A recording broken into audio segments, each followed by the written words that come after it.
So here's some of the tips that I've learned from actually doing leaf removal this year, as well as learning more about leaf removal last year to prepare for doing more leaf removal this year.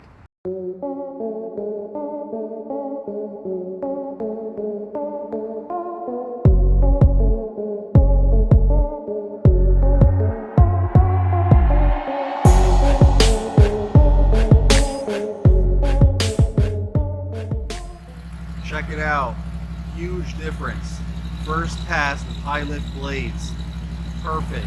Or only a couple little pieces that were wet and shoved down the bottom. That's like night and day. Now obviously this is going to fill up quicker. It's not going to shred it down as much. Let's take a look. Yeah, look at that.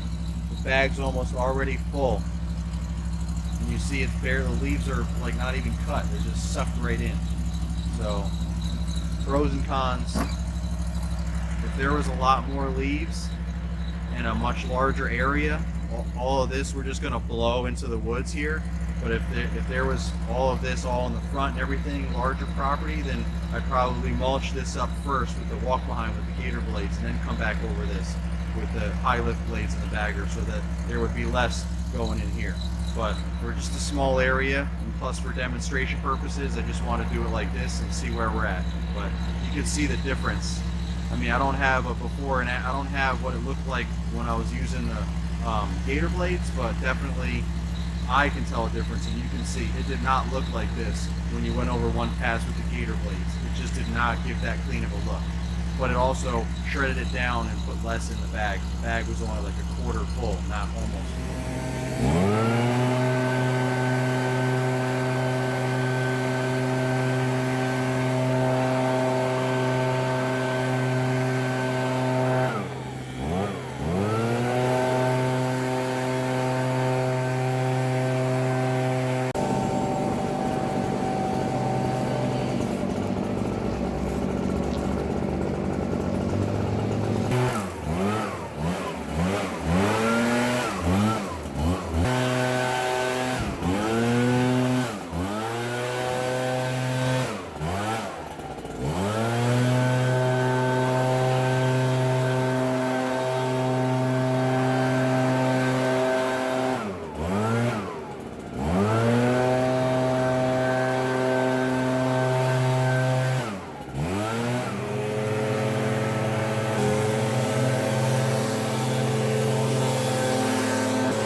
So I wanted to share some things I learned from some local guys, experienced guys in my area, and a little bit of trial and error on my part. Safety is a big deal when you're working with other people, especially. You want to make sure that that is one of your top priorities. So one of the things that I started doing and started kind of instilling that in the guys that are with me is, making sure that you're not backing up without paying attention to your surroundings. When you're blowing stuff and you're in and out of mulch beds and sometimes woods and things like that. There's tree trunks and all kinds of different obstacles that could come up that you might not see walking forward in general, especially because they're covered in leaves.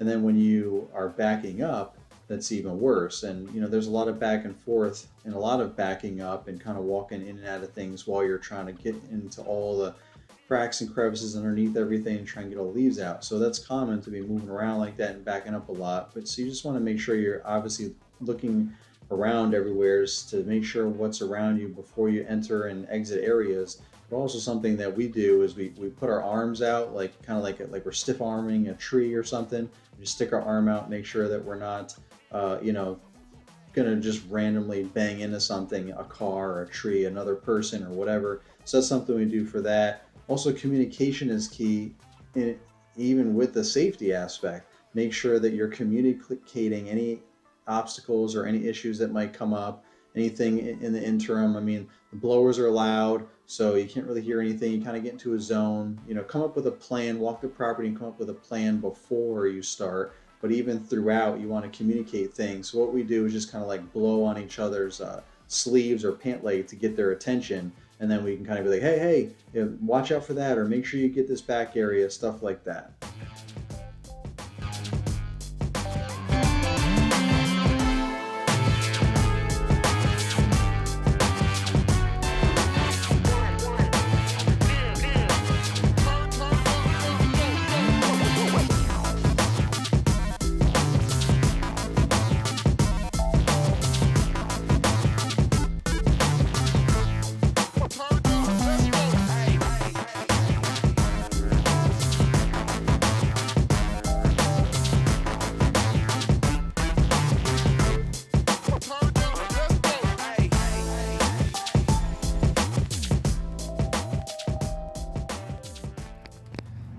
So we're in the final stretch here of leaf removal season for Central Virginia.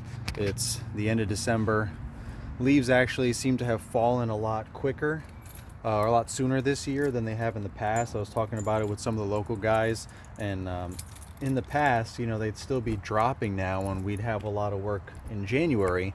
But at this point, it just looks like we're going to have maybe half as much work, if even that, in January. Like the first week of January, probably first and second week of January, there's some properties that'll come out one more time, double check them, and maybe just charge a little less because it's going to be a quicker final, one final cleanup. But normally there's a lot more cleanups throughout January. So I mean, aside from the people that aren't your regular clients and didn't contact anyone to do any leaf removal, and they wanted to wait till all of the leaves to fall and just pay for it all at once, which there are people that want to do that, and they're usually shocked when you give them the price for that because they're like, oh my gosh, $500, that's crazy for leaves. And it's like, yeah, because it's a whole season worth of leaves. Like that's 2-3 months worth of leaves that we could have been chipping away at, but you waited for them all to drop. Now there's like over a foot of leaves in certain areas, if not more, that's probably wet and nasty underneath, and it could be sticks and all kinds of stuff. We can't just necessarily go suck it all up. We have to move stuff around, maybe tarp it, blow it, whatever we got to use. And then if you have a dump trailer, which this isn't mine, it's another company, another local guy that I know, and he actually came out and sucked up a pile for me on one of my properties that I just knew was going to be too much for the side bagger to take care of. But unless you have a dump trailer like that, you get really limited. And even with that, you still got to be careful with some of the piles and some of the jobs you get called for, and you have to price accordingly. So with that being said, pricing is something that I definitely learned, have been learning quickly. You got to keep increasing your price and make sure you're paying for your time.